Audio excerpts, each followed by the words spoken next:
Hello ladies and gents, welcome back your lovely faces. This is just going to be a quick little video update as this October, The Exorcist III, which in my opinion is one of the best horror films ever done, and it is a very, very worthy sequel to the original, is actually coming out on 4K. So we're going to have a quick look at this. I say we're going to have a quick look because this has actually already been released, just not the 4K version. So what we have here, The Exorcist III, I'm not going to show the trailer, sadly, because it will get me copyrighted. But it's for Arrow Video's 4K restoration. And it's just so good. If you haven't seen The Exorcist III, watch it. To me, it possibly has one of, if not the greatest jump scare in horror history. That's according to me. That's my opinion, though. So, the true heir to William Peter Blatty and William Friedkin's 1973 masterpiece, The Exorcist III, is returning this Halloween with a brand new 4K restoration from Arrow Video. Arrow Video brings The Exorcist III to 4K Ultra HD here in the UK on October 7th, and Blade Disgusting is exclusively debuting the trailer for the new restoration. And again, it says personal vision of Blatty, the acclaimed author, obviously, who wrote the original. The Exorcist III is set 15 years after the events of the first film and sees Lieutenant Kinderman, George C. Scott, in possibly one of his greatest roles as well. This guy is just so goddamn good in whatever he's done. If you haven't seen The Changeling as well with him, watch it. Another brilliant horror movie.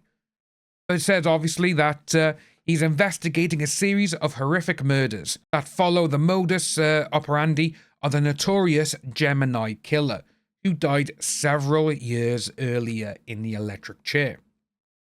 After his friend Father Dyer is killed in his hospital bed, Kinderman's investigations lead him to Patient X, a psychopath housed at the same hospital who claims to be the Gemini killer and who knows intimate crime scene details. Their encounter leads to a fiery climatic confrontation between the eternal forces of good and evil. And you got Blatty's film is presented here in both its original theatrical cut and the Legion director's cut. And as you go by here, obviously 4K, you've got two presentations of it, theatrical cut in 4K, but then you've got Blu-ray for the just normal version, and then the Legion director's cut in high-def Blu-ray. But with all of these, I'm going to show you now, because apart from that one there, the 4K part, Disc 1 and Disc 2, they have been out since 2020 here in the UK. And these are the ones. And this is the Arrow website. Like I say, they've literally just brought it out. As you can see, it's got it all the same thing all on here, which is exactly the same. If you literally, if you wanted just for the 4K, go and get it. But otherwise, it's literally the exact same. And I just think it's one of the best horror films ever done.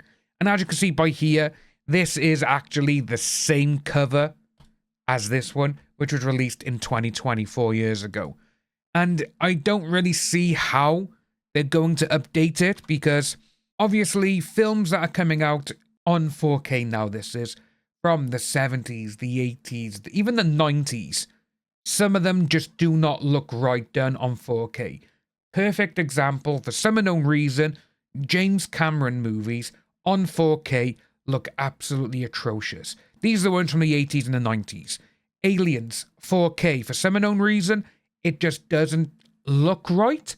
I think that's because if you've grown up and you've watched them on VHS, then DVD, then Blu-ray, you can see the quality going up. But then with 4K, it's every single thing is a bit like, yeah, that's a little bit too much detail. True Lies, another film. It looks almost AI fake. That's how it is, because they are using AI upscaling as well, which I don't think they should do for the older films, because it's just going to make them look terrible. I hope they haven't done that with this, because if they have done it, there's some scenes in this film where it's just not going to look right. It's going to look awful, to be honest with you. In my personal opinion, because I do have the actual Blu-ray copy, for me, that is the perfect version of this movie. And if you haven't seen Legion, the director's cut, give it a go, because it's kind of not a different movie per se, but it's got a different feel to it. These are what we got, guys. You know, I think this will sell well because the film, it did get a bit of slack when it first came out in the early 90s. And people were like, oh, it's not going to be like this. It's not as slow burning. And obviously, everyone still had the bad taste of The Exorcist II in their mouth. Which, to me, I see why Linda Blair did it. Because obviously, she was offered a substantial amount of money to appear in the sequel. And it's one of the worst films ever made. It is so bad. It's not even like, oh, that's funny bad, you know? It's just terrible. But that's what we got, guys. Let me know. Are you a fan of The Exorcist 3? Do you think the jump scare, if you know the one I'm on about, do you think it's one of the best in horror? Let us know down below, guys. If you are new, like and subscribe, and I'll see you all soon.